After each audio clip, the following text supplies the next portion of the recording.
First at 9. Good evening and welcome to Primetime News, live from the News First Centre here in Colombo. I'm Madhushka Balasurya. And I'm Arundhati Mudannayak. First, a look at the stories making headlines this evening. The headlines on News First at 9. CHOGM 2013 concludes. 15-point Colombo Declaration announced. President Mahinda Rajapaksa says it is unfair to impose timeframes to resolve human rights issues. Police constable and wife brutally murdered in Kamburupitia.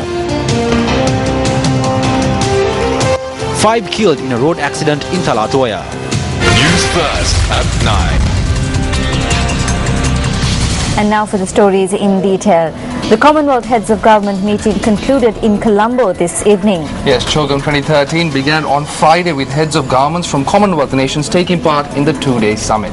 Now, at a press conference convened in Colombo this evening, the 15-point Colombo Declaration on Sustainable, Inclusive and Equitable Development was announced. Yes, in the declaration, the Commonwealth leaders recognized that accelerating growth has become central to policy efforts globally. Warm thanks. The press conference was presided by President Mahinda Rajapaksa, President of South Africa Jacob Zuma, several other heads of states, and the Secretary General of the Commonwealth, Kamalesh Sharma.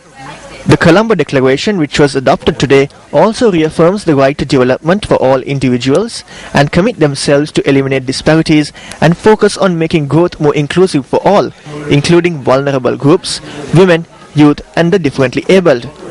The Colombo Declaration also recalls the Millennium Declaration and the outcome of the United Nations General Assembly special event on the Millennium Development Goals, also known as MDGs.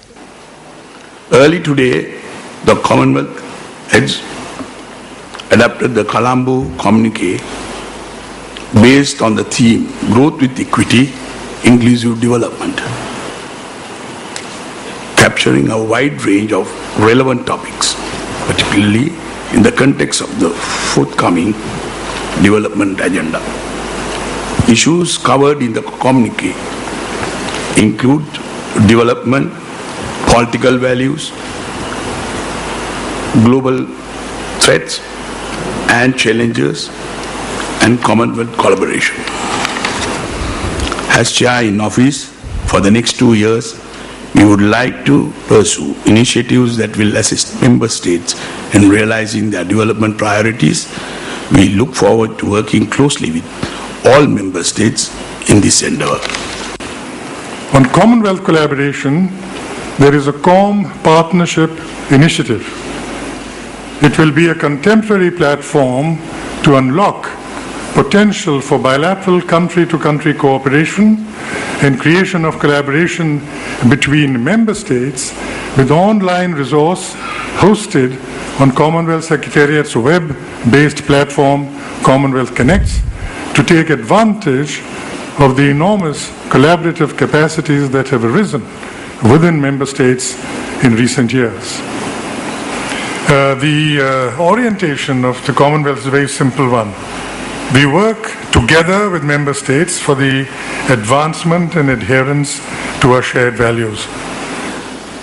The theme chosen by Sri Lanka, growth with equity, inclusive development, we found it resonating with the South Africa's national and the Africa agenda, as well as the international development frameworks. So it is a theme that really touched all of us as we discussed, and we were able therefore to discuss a number of issues. Some of the issues discussed included climate change issues with regard to capitalization and operationalization of the climate fund, which we believe is an important step and important taking forward of that agreement. We also discussed the plight of the small state and less developed states, also, which is an issue that features generally in our agenda, but I think this time it was discussed quite strongly. I sense that there is a reaffirmation of the spirit and ideals of the Commonwealth, not only in terms of the uniqueness of this collection of countries and nations based on our shared history, but the core values of the Commonwealth, namely democracy, rule of law, human rights, and also the desire that whilst we move forward and recognize the fact that we're different, but we should not be divided. And the fact that we're different, but we should not be divided. I think I have a sense that there is that spirit and willingness of wanting to stay together as a unique collection of nations. The diversity and the unity of the Commonwealth that makes it a very important organization in lending its weight towards the resolution of many important global issues that confront mankind in our day. And for that reason, I endorse my colleagues' remarks on the theme that we met under at this time, because in a way I would say that poverty and inequality are probably at the root of many of the issues that we face today. And the fact that this theme suggested by Sri Lanka was able to focus us on some of the root causes of the problems in our world today. Meanwhile, a question was posed to the President on certain countries arriving in Sri Lanka to assess Sri Lanka's human rights situation. Tell us, enlighten us about the reasons behind those attending the Commonwealth, because we know that there were two reasons to attend the Commonwealth by some countries, that is to attend CHOGM and also to assess Sri Lanka's human rights situation. Reference to Britain arrived in Sri Lanka to attend the CHOGM. The British Prime Minister was in attendance at the opening ceremony of CHOGM. However, he did not attend the executive sessions but flew to Jaffna. In your opinion, how do you view this? Does this in any way affect or reflect the Commonwealth values and principles? Any country will be very sensitive to references made to any particular country, and even Sri Lanka is sensitive. Whether it is human rights or any other thing. But you must remember that we also have a system. We have a legal system that is old as how many years? You know it. So we have a constitution. We have to oblige and we have to respect our constitution. So we will be doing it. The time, we have already started this. The process has already started. So it will take time. This is what I said. This is not a thing that you can start today and finish it tomorrow. The conflict was there, the war was going on for 30 years. So we have to slowly build this. Get the people to be. I mean, we have to change the minds and thinking of the people, not only in North, but in South too, and the East. Whether it is Muslims who had been displaced, the Sinhalese who had been displaced, and the Tamils. So they are all my people, my citizens. I have to look after them. So it is my responsibility to have a. So I will do it. But you can't say tomorrow, do it within 1 week or 3 months or 4 months. That's very unfair.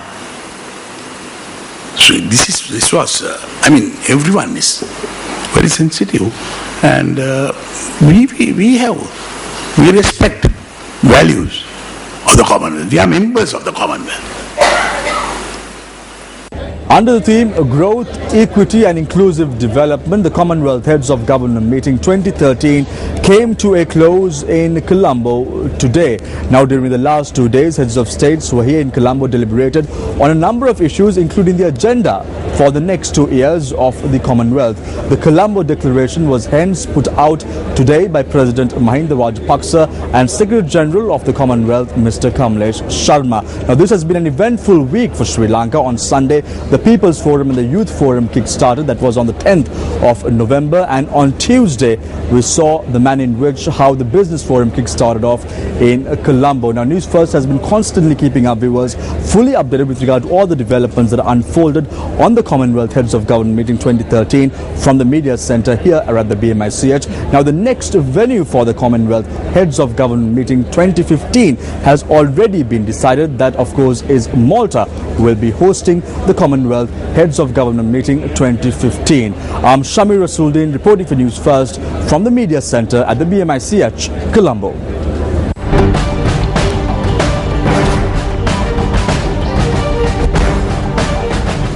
Now, a number of heads of state who visited Sri Lanka to participate at Chogam 2013 held bilateral meetings with President Mahinda Rajapaksa yesterday.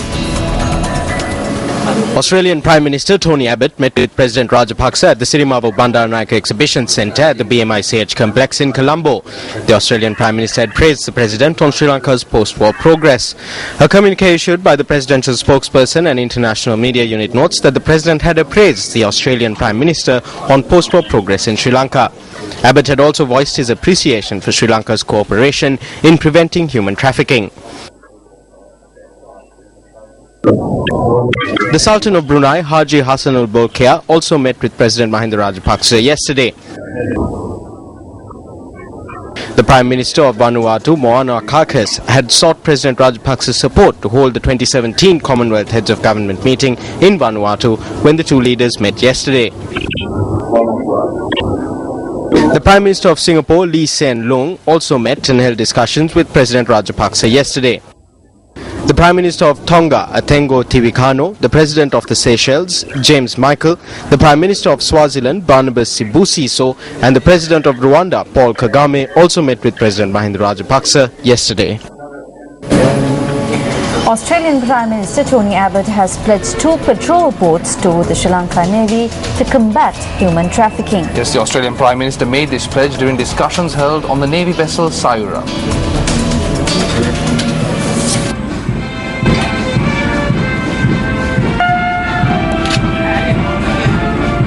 A group including the Ministers of External Affairs and Justice and Defence Secretary Gotabaya Rajapaksa were present at these discussions.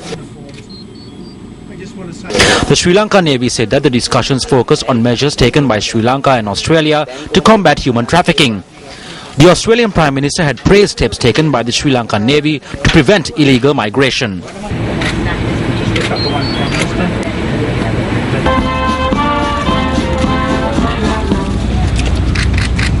Thank you so much. Thank you so much. Thank you so much for... The heir to the British throne, Prince Charles, who arrived in the country to attend the Commonwealth Heads of Government meeting, toured Kandy and Nuwara yesterday. Prince Charles, who arrived at the Temple of the Sacred Tooth Relic, was welcomed by Devadna Nilame of the Temple of the Tooth Relic, Nelanga Dala. The prince, who took part in religious observances, visited the new shrine room constructed outside the temple thereafter.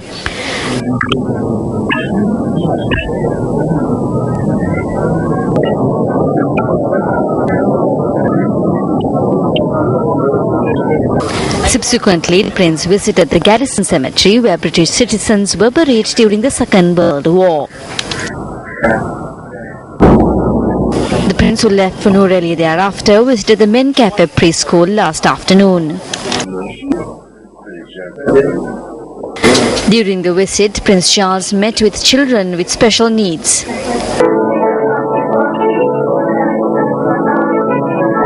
Subsequently, Prince Charles visited the Labukale tea factory.